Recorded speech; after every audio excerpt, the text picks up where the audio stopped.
kepada kedua mempelai yang akan melangsungkan pernikahannya hari ini. Kasihani dan tolonglah mereka supaya mereka menjadi keluarga yang berbahagia dan senantiasa memuliakan nama-Mu. Ya Roh Kudus, terang dan pimpinlah mereka supaya dari awal sampai akhir pernikahan mereka selalu dijiwai oleh kasih, damai sejahtera dan sukacita. Dengarkanlah doa kami ini ya Allah, di dalam nama anak-Mu Tuhan Yesus Kristus Juru Selamat kami.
Terangilah hati dan pikiran kami, supaya firman yang kami dengar dapat kami mengerti,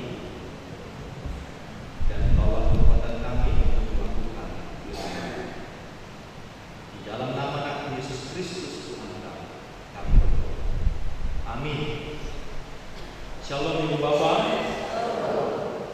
Firman Tuhan bagi kita di hari yang berbahagia ini, atas pernikahan Saudara Ronaldo Tabara dengan Tresia Labora Uru. Saya kutipkan dari Efesus pasal 5 ayat 1. Efesus pasal 5 ayat 1. Ini ayat yang sangat singkat. Demikian saya bacakan. Sebab itu jadilah penurut-penurut Allah seperti anak-anak yang terkasih. Sekali lagi, sebab itu jadilah penurut-penurut Allah seperti anak-anak yang terkasih.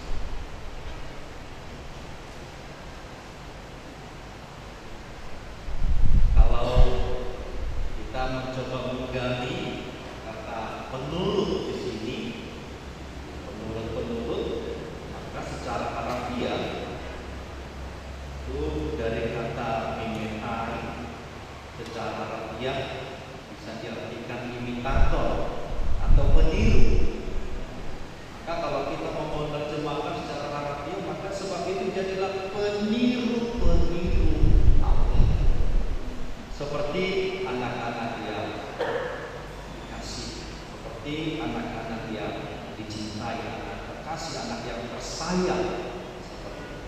Nah, berbicara mengenai peniru, tentu hasilnya adalah tiruan, dan berbicara mengenai tiruan, maka bisa kita katakan Indonesia adalah nomor satunya untuk tempat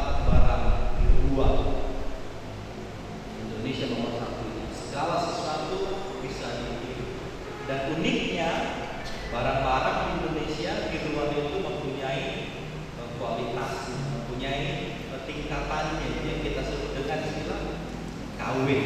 Kawin sendiri singkatan ya singkatan dari kata kualitas. Disebut kawin. Saya coba searching bagaimana tingkatan dari kawin ini ya, dikatakan di situ ada kawin itu mulai dari yang grade ori. Grade ori berarti mendekati aslinya. Maka kualitasnya pun mirip. Bagi orang yang tidak kenal barang, mereka bisa tertipu. Mereka berpikir itu adalah barang original yang asli. Padahal tidak. Itu adalah KW yang grade ori. Ya. Biasa disebut juga dengan super premium. Kalau orang sudah mau memakai barang ini, ya, maka serasa sudah memakai barang asli. Tapi bagi yang mereka fanatik kepada barang asli, sekalipun itu barang super premium, itu tetap namanya KW, tetap namanya imitasi, bukan asli. Ada lagi grade-nya yang super A3, KW super A3, sampai terus kepada KW2 ya. Mungkin di bawah KW2 apa lagi, ada KW3 dan seterusnya sampai ke barang abal-abal mungkin ya, sampai ke barang abal-abal. Nah, itu Bapak saudara dikasih terus.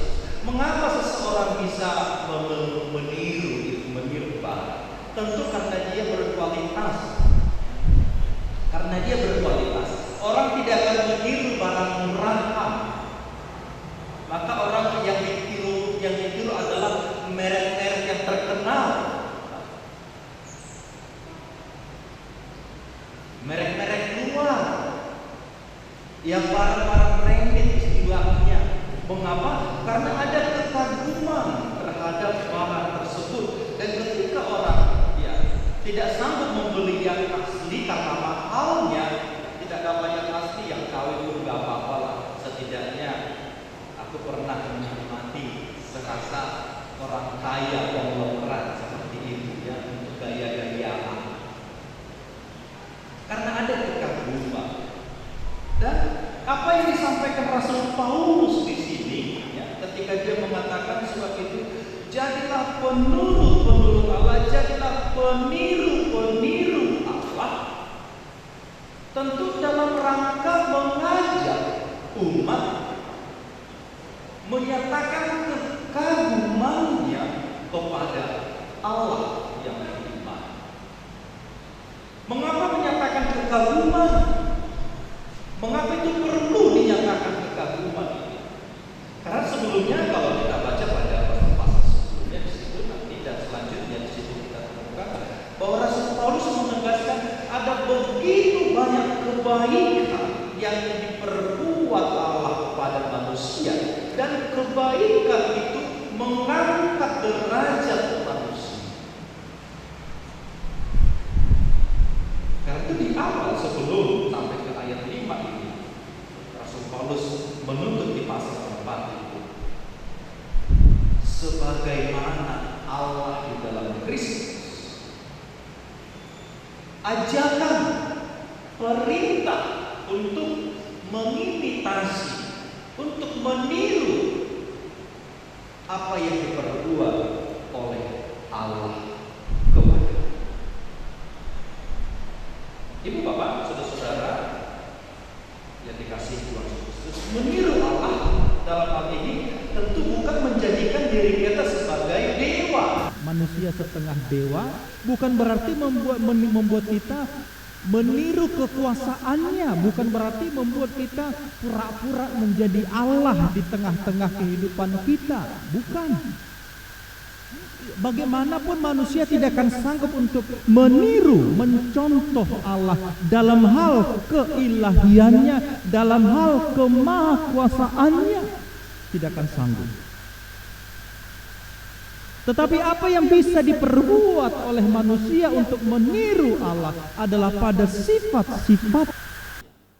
Makanya Alkitab menyaksikan bahwa manusia itu diciptakan segambar dan serupa dengan Allah.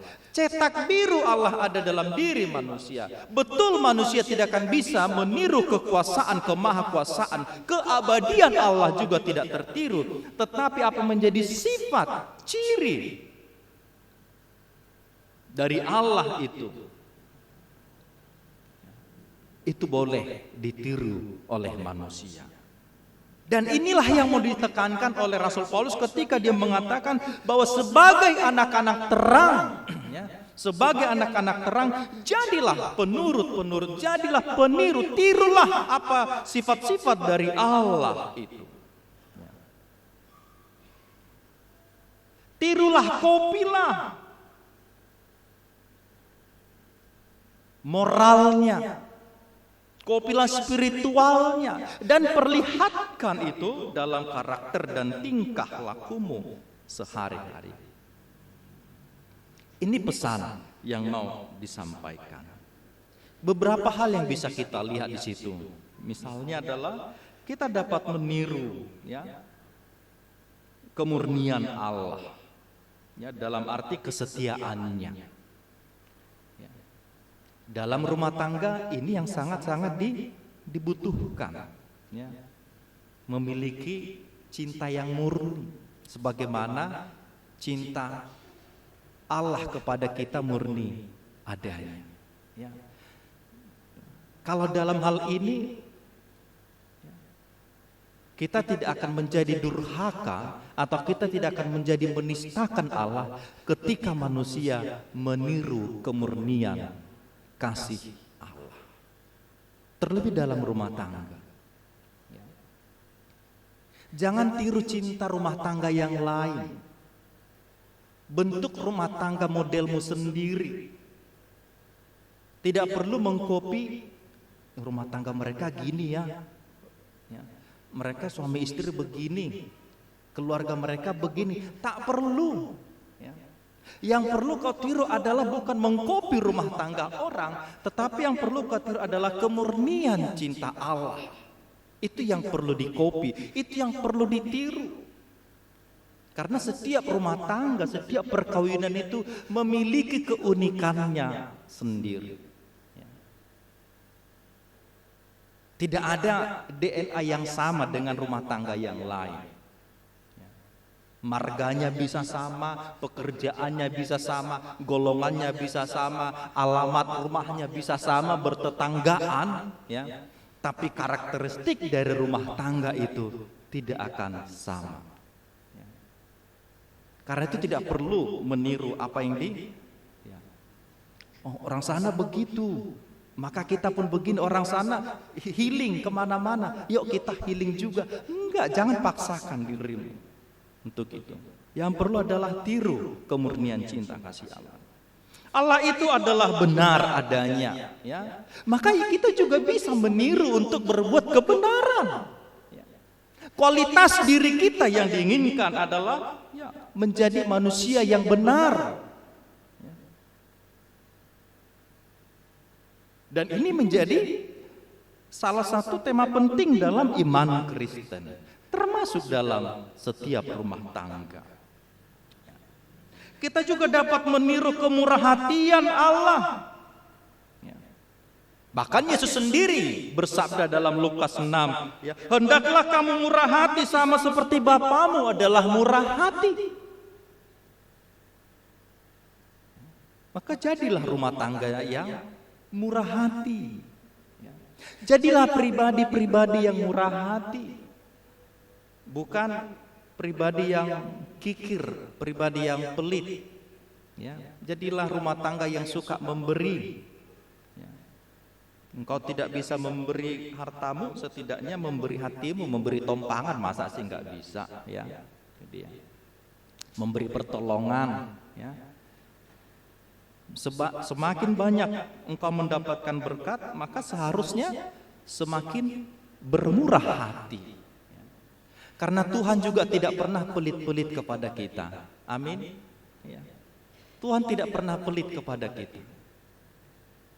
Lantas kenapa ada orang miskin amang? Kenapa ada orang yang berkekurangan? Bukan karena Tuhan pelit kepadanya. Tanya dulu dia kerja enggak? Jangan salahkan Tuhan mengatakan Tuhan itu pelit. Orangnya tidak mau berusaha, jangan salahkan. Tuhan itu tidak pelit, Tuhan itu murah hati. Lebih lanjut kita juga boleh meniru kesabaran Allah. Tirulah kesabaran Allah. Dia selalu bersabar melihat dosa-dosamu yang begitu banyak, begitu besar. Dia selalu bersabar melihat pelanggaran-pelanggaranmu. Dia selalu bersabar menanti pertobatanmu.